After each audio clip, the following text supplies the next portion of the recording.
नमस्कार, डेली 24 भारत देख रहे हैं आप। मैं हूं आपके साथ साहिल धूलिया। बुलेटिन की शुरुआत करेंगे। नोएडा उत्तर प्रदेश की राजनीति में एक बार फिर समाजवादी पार्टी विवादों के घेरे में आ गई है। पीडीए परिवार की बात करने वाली सपा के नेता राहुल अवाना पर एक दलित परिवार की जमीन पर अवैध कब्जा करने का गंभीर आरोप लगा है। मामला नोएडा के फेज 2 थाना क्षेत्र अंतर्गत सलारपुर गांव का बताया जा रहा है। पीड़ित ने प्रेस वार्ता कर आरोप लगाया कि उनकी 1017 वर्ग गज जमीन पर राहुल अवाना ने अवैध कब्जा कर रखा है। उनका कहना है कि वो पिछले करीब 20 वर्षों से न्यायालय प्रशासन और शासन के समक्ष न्याय की गुहार लगा रहे हैं, लेकिन अब तक उन्हें न्याय नहीं मिल सका है। पीड़ित के अनुसार न्यायालय से आदेश मिलने के बावजूद उन्हें अपनी ज़मीन का कब्जा नहीं मिल पाया है। उन्होंने आरोप लगाया कि राहुल अवाना की ऊंची राजनीतिक पहुंच के चलते प्रशासन भी उनकी मदद नहीं कर रहा है। पीड़ित ने यह भी दावा किया कि सपा नेता के खिलाफ पूर्व में भी विभिन्न आपराधिक मुकदमे दर्ज हो चुके हैं। मामले को लेकर पीड़ित ने प्रशासन से निष्पक्ष कार्रवाई और अपनी ज़मीन वापस दिलाने की मांग की है। वहीं समाचार लिखे जाने तक राहुल अवाना की ओर से इन आरोपों पर कोई आधिकारिक प्रतिक्रिया सामने नहीं आई थी। पुलिस और प्रशासनिक अधिकारियों का कहना है कि शिकायत मिलने पर नियमानुसार जांच कर आवश्यक कार्रवाई की जाएगी। मेरी ज़मीन है बंगेल बेगमपुर में मेरी ज़मीन है, जो मेरे चाचाओं के नाम 2117 वर्ग गज ज़मीन थी। 300 वर्ग गज भूमि उसमें से नोएडा अथॉरिटी द्वारा अधिग्रहित कर ली गई। शेष 1817 वर्ग गज ज़मीन में से 200 वर्ग गज करके 4 बेनामे पीडीए नेता राहुल अवाना के पिता चाचाओं को 800 गज ज़मीन हमने बजरिए बेनामे सेल की थी। लेकिन उसके बाद जो शेष ज़मीन बचती है 1017 वर्ग गज ज़मीन, उसको हम कब्जा करने के लिए जब भी जाते हैं तो ये राहुल अवाना व उसके चाचा और उसके द्वारा जो किराएदार हैं वो हमें परेशान करते हैं, कब्जा लेने से हमें रोकते हैं। इसके संबंध में हम जिलाधिकारी महोदय से हम मिले। जिलाधिकारी महोदय ने संपूर्ण जांच कराने के बाद हमें एसडीएम महोदय के पास भेजा और एसडीएम महोदय द्वारा अपनी जांच पूरी कराने के बाद हमसे कब्जे के लिए कहा गया। लेकिन राहुल अवाना जो पीडीए नेता हैं, इन्होंने मतलब जो अधिकारी हैं उन पर दबाव बनाया गया। फिर हम इसको मजबूर होकर हमने हाई कोर्ट में एक सिविल रिट दायर की। जिस सिविल रिट में दायर करने के बाद उसमें सिविल कोर्ट को मतलब एसडीएम कोर्ट को ये आदेश दिया गया कि आपके यहाँ ये धारा 24 में वाद दायर करेंगे और उसे आप 2 महीने में वहीं नोएडा गौतम बुद्ध नगर में IGRS पोर्टल पर प्राप्त होने वाली शिकायतों के निस्तारण को लेकर जिलाधिकारी ने सख्त रुख अपनाया है। कलेक्ट्रेट सभागार में आयोजित समीक्षा बैठक में जिलाधिकारी ने विभिन्न विभागों की तरफ से शिकायतों के निस्तारण की प्रगति, प्राप्त फीडबैक और रैंकिंग की विस्तार से समीक्षा की। बैठक के दौरान असंतुष्ट फीडबैक और लंबित शिकायतों पर जिलाधिकारी ने नाराजगी व्यक्त की। उन्होंने अधिकारियों को निर्देशित किया कि सभी शिकायतों का समय सीमा के भीतर गुणवत्तापूर्ण और संतोषजनक निस्तारण सुनिश्चित किया जाए। डीएम ने स्पष्ट शब्दों में कहा कि शिकायतों के समाधान के लिए किसी भी प्रकार की लापरवाही बर्दाश्त नहीं की जाएगी। उन्होंने चेतावनी दी कि जिन विभागों की तरफ से शिकायतों के निस्तारण में लापरवाही बरती जाएगी उनके खिलाफ नियमानुसार कार्रवाई की जाएगी। साथ ही अधिकारियों को निर्देश दिए कि वो शिकायतकर्ताओं से स्वयं संवाद स्थापित करें ताकि समस्याओं का प्रभावी समाधान हो सके और शिकायतकर्ता संतुष्ट रहें। जिलाधिकारी ने सभी विभागों को IGRS पोर्टल की नियमित मॉनिटरिंग करने और शिकायतों के निस्तारण की प्रक्रिया को और अधिक पारदर्शी एवं जवाबदेह बनाने के निर्देश दिए। बैठक में प्रशासनिक अधिकारियों ने शिकायतों के त्वरित एवं गुणवत्तापूर्ण निस्तारण के लिए आवश्यक कदम उठाने का भरोसा भी दिलाया।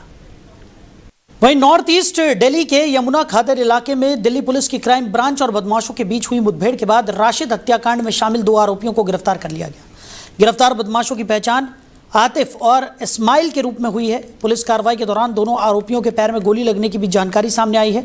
जानकारी के अनुसार 15 जून को दयालपुर थाना क्षेत्र में फायरिंग की घटना की सूचना मिली थी। नेहरू विहार इलाके में 3 हमलावरों ने राशिद नामक व्यक्ति पर ताबड़तोड़ गोलियां चलाई थी। गंभीर रूप से घायल राशिद को तत्काल GTB अस्पताल ले जाया गया, जहां डॉक्टरों ने उसे मृत घोषित कर दिया। हत्या के बाद से दिल्ली पुलिस और क्राइम ब्रांच की टीम आरोपियों की तलाश में जुटी हुई थी। जांच और मुखबिर की सूचना के आधार पर पुलिस ने यमुना खादर इलाके में घेराबंदी की। इस दौरान बदमाशों और पुलिस के बीच मुठभेड़ हुई, जिसके बाद आतिफ और इस्माइल को गिरफ्तार कर लिया गया। पुलिस दोनों आरोपियों से पूछताछ कर रही है और हत्याकांड में शामिल अन्य आरोपियों की तलाश जारी है। अधिकारियों का कहना है कि मामले की गहन जांच की जा रही है और जल्द ही पूरे घटनाक्रम का खुलासा किया जाएगा। तो खबर पर ज्यादा जानकारी के साथ हमारे सहयोगी अजीत हमारे साथ जुड़ गए। अजीत, यमुना खादर में पुलिस और बदमाशों के बीच में ये मुठभेड़ हुई है। राशिद हत्याकांड के 2 आरोपी गिरफ्तार कर लिए गए हैं, क्या कुछ जानकारी? जी बिल्कुल, देखिए आपको बता दूं, नॉर्थ ईस्ट दिल्ली के यमुना खादर इलाके में दिल्ली पुलिस की क्राइम ब्रांच और बदमाशों के बीच मुठभेड़ के बाद राशिद हत्याकांड में शामिल 2 आरोपियों को गिरफ्तार कर लिया गया है। गिरफ्तार बदमाशों की पहचान आतिफ और इस्माइल के रूप में हुई है। पुलिस कार्रवाई के दौरान दोनों आरोपियों के पैर में गोली लगने की भी जानकारी सामने आ रही है। जानकारी के अनुसार 15 जून को दयालुपुर थाना क्षेत्र में फायरिंग की घटना की सूचना मिली थी। नेहरू विहार इलाके में 3 हमलावरों ने राशिद नामक व्यक्ति पर ताबड़तोड़ गोलियां जो है वो चलाई थी, जिसमें गंभीर रूप से घायल राशिद को तत्काल जीटीबी अस्पताल ले जाया गया था, जहां डॉक्टरों ने उसे इलाज के दौरान मृत घोषित कर दिया था। हत्या के बाद दिल्ली पुलिस और क्राइम ब्रांच की टीम ने आरोपी की तलाश में जुट गई थी, जिसके बाद जांच और मुखबिर की सूचना के आधार पर पुलिस ने यमुना खादर इलाके में घेराबंदी की। इस दौरान बदमाशों और पुलिस के बीच मुठभेड़ हुई है, जिसके बाद आतिफ और इस्माइल को गिरफ्तार कर लिया गया है। पुलिस दोनों आरोपियों से पूछताछ कर रही है। हत्याकांड में शामिल अन्य आरोपियों की भी तलाश जारी है। अधिकारियों का कहना है कि मामले की गहन जांच की जा रही है। जल्द ही इस घटना का पूरा खुलासा जो है वो किया जाएगा। बिल्कुल। और अजीत, जिस तरीके से लगातार पुलिस की कार्यप्रणाली की बात अगर हम करें, लगातार देखने को मिल रहा है कि जो राशिद हत्याकांड है उसको लेकर पुलिस की सतर्कता दिन ब दिन बढ़ती जा रही है। लगातार छानबीन भी हमने देखने को मिल रही है और लगातार देख रहे हैं कि अलग अलग जगहों पर अपराधियों की धरपकड़ के लिए दबिश भी दी जा रही है। ऐसे में 2 आरोपियों की गिरफ्तारी से कहीं ना कहीं इस पूरे मामले में और भी खुलासे होने की आशंका जताई जा रही है। जी देखिए, बिल्कुल साफ तौर पे जाहिर है कि दिल्ली पुलिस और क्राइम ब्रांच ने एक यूनिट बना करके काम किया है और लगातार उनकी घेराबंदी, उनकी तलाश, उनकी हर चीज के लिए पुलिस जो है वो कार्य कर रही है। क्राइम ब्रांच का अहम भूमिका है, जिसमें यहाँ पर अभी देर रात दिल्ली के खादर इलाके में एक तो आतिफ और दूसरा इस्माइल को पुलिस मुठभेड़ में गिरफ्तार किया गया है। हालांकि इनके जो अन्य साथी है उनकी भी तलाश जो है वो लगातार पुलिस की तरफ से दबिश लगातार दी जा रही है और कहीं ना कहीं इस पूरे मामले का खुलासा इन मेन मुख्य आरोपियों को गिरफ्तार करने के बाद भी देखने को मिलेगा। बिल्कुल। और लगातार जिस तरीके से पुलिस इस पूरे मामले में जांच पड़ताल कर रही है, कई खुलासे अब तक हो चुके हैं। 2 आरोपियों की गिरफ्तारी भी यहां पर हो गई है। बताया जा रहा है कि पुलिस ने इनसे पूछताछ भी की है, कुछ और खुलासे होने की भी उसका अंदेशा जताया जा रहा है। और साथ ही साथ पुलिस लगातार जिस तरीके से दबिश दे रही है और अलग अलग जगहों पर छानबीन की जा रही है, तो बाकी आरोपियों के बारे में किसी तरह के कोई साक्ष्य यहाँ पर पुलिस के सामने आए हैं? देखिए, बिल्कुल अभी सभी इनपुट के आधार पर पुलिस अपनी जो कार्रवाई है वो लगातार कर रही है और कहीं ना कहीं इनपुट इकट्ठे करने के बाद, मुखबिर की सूचना मिलने के बाद काफी सारी चीजें जो है पुलिस इस मामले में क्लोजिंग जो है वो देखने को मिल रहा है। फिलहाल 2 आरोपियों के साथ मुठभेड़ हुई है और भी अन्य तथ्य जो है इसमें जुटाए जा रहे हैं और लगातार दबिश जो है वो दी जा रही है। कहीं ना कहीं इस मामले को जल्द पुलिस खुलासा करने की बात कह रही है। चलिए अजीत, हमारे साथ जुड़ने के लिए, इस तमाम जानकारी के लिए आपका बहुत शुक्रिया। तो राशिद हत्याकांड के 2 आरोपी पुलिस ने गिरफ्तार कर लिए हैं। मर्डर केस में दिल्ली पुलिस को ये बड़ी सफलता हासिल हुई है। वहीं गाजियाबाद में वीरता, स्वाभिमान और राष्ट्रभक्ति के प्रतीक वीर शिरोमणि महाराणा प्रताप की विशाल प्रतिमा का गाजियाबाद में भव्य अनावरण किया गया। इस अवसर पर पूर्व कैबिनेट मंत्री सुरेश राणा ने प्रतिमा पर पुष्पांजलि अर्पित कर उन्हें श्रद्धापूर्वक नमन किया और उपस्थित लोगों से उनके आदर्शों को जन जन तक पहुंचाने का आह्वान किया। कार्यक्रम में उत्तर प्रदेश सरकार के वरिष्ठ मंत्री सुनील शर्मा, सांसद देवेंद्र सिंह और महानगर अध्यक्ष मयंक गोयल सहित कई जनप्रतिनिधि, सामाजिक कार्यकर्ता और बड़ी संख्या में नागरिक मौजूद रहे। सभी ने महाराणा प्रताप के शौर्य, त्याग और राष्ट्रभक्ति को याद करते हुए उन्हें नई पीढ़ी के लिए प्रेरणा स्रोत बताया। पूर्व मंत्री सुरेश राणा ने कहा कि महाराणा प्रताप का जीवन संघर्ष स्वाभिमान और राष्ट्रहित के प्रति अडिग संकल्प का प्रतीक है। उनके आदर्श समाज को एकता, साहस और देश सेवा की प्रेरणा देते रहेंगे।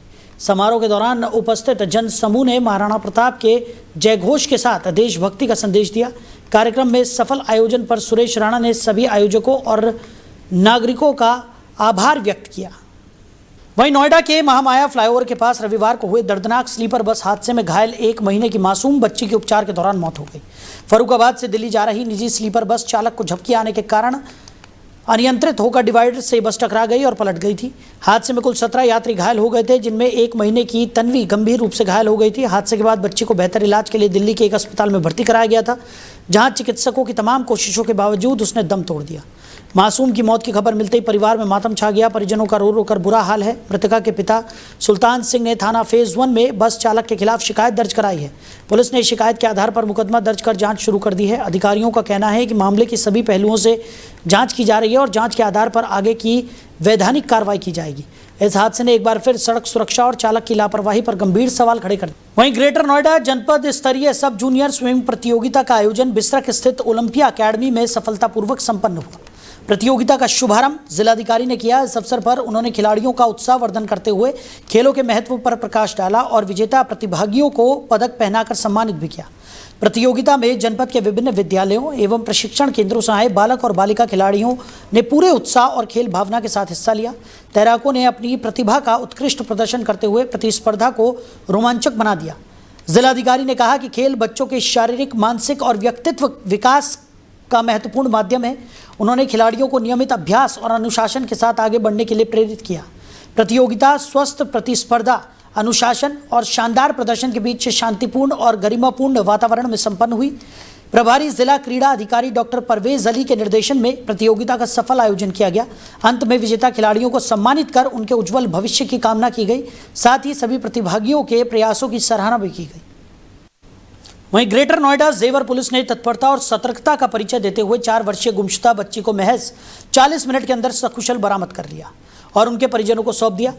बच्ची के सुरक्षित मिलने से परिवार ने राहत की सांस ली और पुलिस का आभार जताया। जानकारी के अनुसार अलीगढ़ के टप्पल क्षेत्र निवासी एक परिवार की 4 वर्षीय बच्ची अपनी मौसी के घर जेवर आई हुई थी। इसी दौरान वो अनजाने में घर से बाहर निकल गई और लापता हो गई। बच्ची के नहीं मिलने पर परिजनों में हड़कंप मच गया और इसकी सूचना तत्काल पुलिस को दी गई।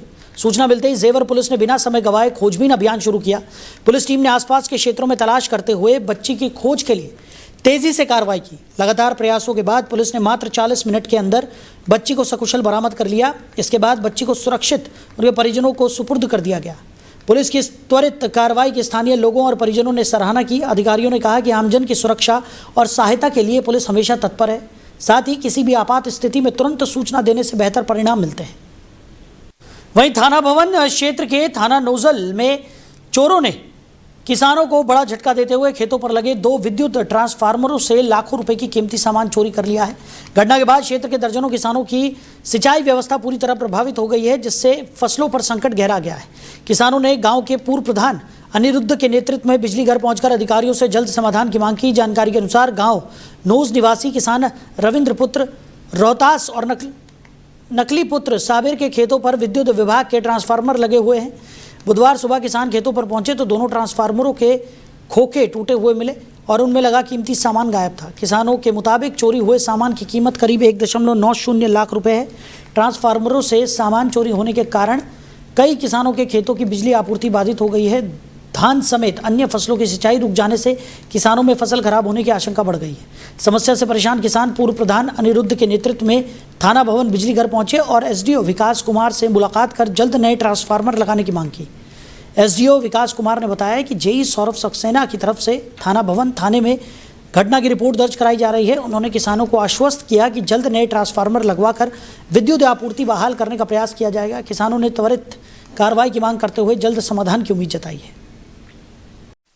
वहीं शामली थाना झिंझाना पुलिस ने संदिग्ध व्यक्ति एवं वाहन चेकिंग के दौरान एक आरोपी को गिरफ्तार कर उसके कब्जे से अवैध तमंचा और कारतूस बरामद किए। पुलिस ने आरोपी के खिलाफ आयुष अधिनियम की संबंधित धाराओं में मुकदमा दर्ज कर आवश्यक वैधानिक कार्रवाई शुरू कर दी है। पुलिस के अनुसार पुलिस अधीक्षक एनपी सिंह के निर्देश पर जनपद में चलाए जा रहे विशेष चेकिंग अभियान के तहत अपर पुलिस अधीक्षक सुमित शुक्ला के निर्देशन एवं क्षेत्राधिकारी कैराना के नेतृत्व में थाना झिंझाना पुलिस ने कार्रवाई की। अभियान के दौरान एक संदिग्ध व्यक्ति को रोककर तलाशी ली गई, जिसमें उसके पास से एक अवैध 315 बोर तमंचा और कारतूस बरामद हुए।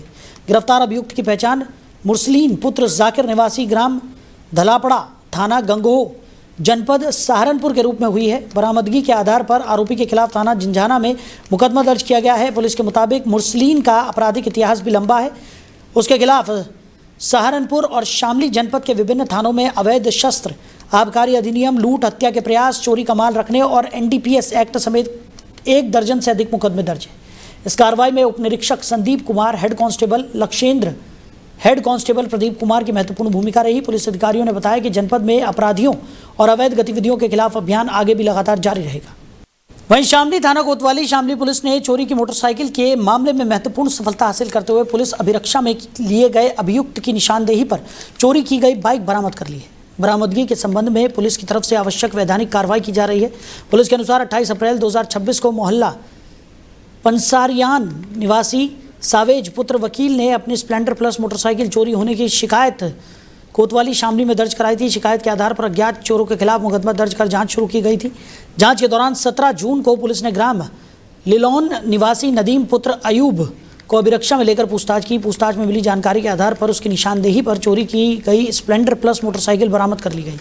पुलिस का कहना है कि बरामदगी के आधार पर मामले में आगे की कानूनी कार्रवाई की जा रही है। पुलिस रिकॉर्ड के अनुसार अभियुक्त नदीम को इससे पहले 5 मई 2026 को थाना कैराना पुलिस की तरफ से 14 चोरी की मोटरसाइकिलों के साथ गिरफ्तार कर जेल भेजा गया था।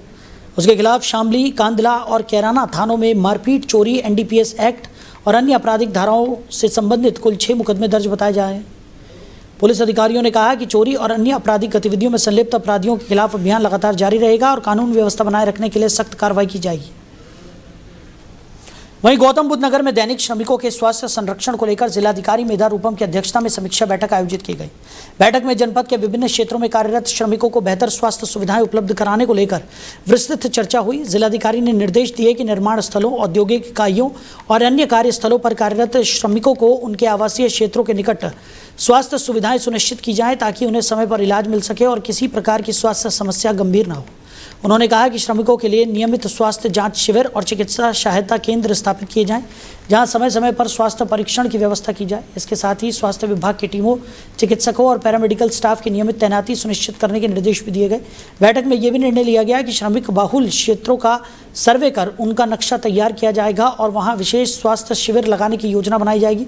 जाँच केंद्रों पर आवश्यक दवाइयों, प्राथमिक उपचार सामग्री और अन्य चिकित्सकीय संसाधनों की पर्याप्त उपलब्धता सुनिश्चित करने पर भी जोर दिया गया। बैठक में मुख्य विकास अधिकारी भालचंद्र त्रिपाठी, अपर जिलाधिकारी वित्त एवं राजस्व अजीत कुमार सिंह सहित संबंधित अधिकारी उपस्थित रहे। वहीं नोएडा जिला अस्पताल में मेडिकल प्रमाण पत्र बनाने के नाम पर रिश्वत लेने के आरोप में एक महिला कर्मी की सेवा खत्म कर दी गई। अस्पताल प्रबंधन ने जिला प्रशासन के हस्तक्षेप के बाद बुधवार को यह कार्रवाई की। जानकारी के अनुसार अगस्त 2025 में एक वीडियो सोशल मीडिया पर वायरल हुआ था जिसमें 2 महिला कर्मियों पर रिश्वतखोरी में संलिप्त होने के आरोप सामने आए थे। मामले के बाद जांच शुरू की गई थी। जांच के दौरान एक महिला कर्मी को पहले ही सीएमओ कार्यालय से हटा दिया गया था। वहीं जिला अस्पताल में कार्यरत दूसरी महिला कर्मी को कुछ समय बाद दोबारा नियुक्त किए जाने पर मामला फिर से चर्चाओं में आ गया। इसके बाद दस्तावेजों और रिकॉर्ड की गहन जांच की गई जिसमें आरोपों की पुष्टि होने पर संबंधित कर्मचारी को तत्काल प्रभाव से सेवा से हटा दिया गया। अस्पताल प्रशासन का कहना है कि वर्तमान में संस्थान में किसी भी आरोपी व्यक्ति की नियुक्ति नहीं है। प्रशासन ने मामले को गंभीरता से लेते हुए पारदर्शिता और जवाबदेही सुनिश्चित करने की बात कही। वहीं नोएडा पुलिस कमिश्नर लक्ष्मी सिंह ने गौतम बुद्ध नगर पुलिस कमिश्नरेट में प्रशासनिक फेरबदल करते हुए 2 थानों में नए प्रभारी निरीक्षकों की तैनाती की है। बादलपुर थाना प्रभारी अमित कुमार को लापरवाही के आरोप में लाइन हाजिर किए जाने के बाद उनकी जगह नई नियुक्ति की गई है। जानकारी के अनुसार मीडिया सेल में तैनात विजय कुमार गुप्ता को अब बादलपुर थाने का नया प्रभारी निरीक्षक बनाया गया है। उन्हें मीडिया सेल में उनके बेहतर कार्य प्रदर्शन के आधार पर यह महत्वपूर्ण जिम्मेदारी सौंपी गई है। वहीं सेक्टर 49 थाने की कमान रामप्रसाद शर्मा को दी गई है। रामप्रसाद शर्मा हाल ही में मुरादाबाद से स्थानांतरित होकर गौतम बुद्ध नगर पुलिस कमिश्नरेट में आए हैं और उन्हें महत्वपूर्ण थाना प्रभारी की जिम्मेदारी दे दी गई है। पुलिस सूत्रों के अनुसार कमिश्नरेट में आने वाले दिनों में और भी प्रशासनिक फेरबदल किए जाने की संभावना है। इस बदलाव को पुलिस व्यवस्था को और अधिक प्रभावी एवं मजबूत बनाने के प्रयास के रूप में देखा जा रहा है।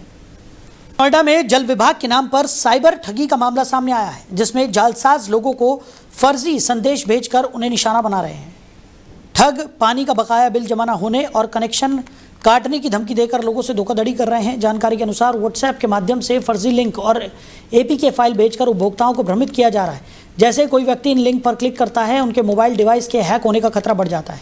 नोएडा प्राधिकरण ने स्पष्ट किया है कि जल विभाग की ओर से इस प्रकार का कोई भी नोटिस या संदेश जारी नहीं किया गया। ये पूरी तरह से साइबर ठगों की साजिश है जिसका उद्देश्य लोगों से निजी जानकारी और पैसे ठगना है। प्राधिकरण ने आम जनता से अपील की है कि किसी भी संदिग्ध लिंक या एपीके फाइल को डाउनलोड न करें और ऐसे संदेशों पर भरोसा न करें। साथ ही कहा गया है कि मामलों में जल्द ही एफआईआर दर्ज कराकर साइबर अपराधियों के खिलाफ सख्त कार्रवाई की जाएगी। तो फिलहाल इस बुलेटिन में मेरे साथ इतना ही। आप बने रहिए। नमस्कार।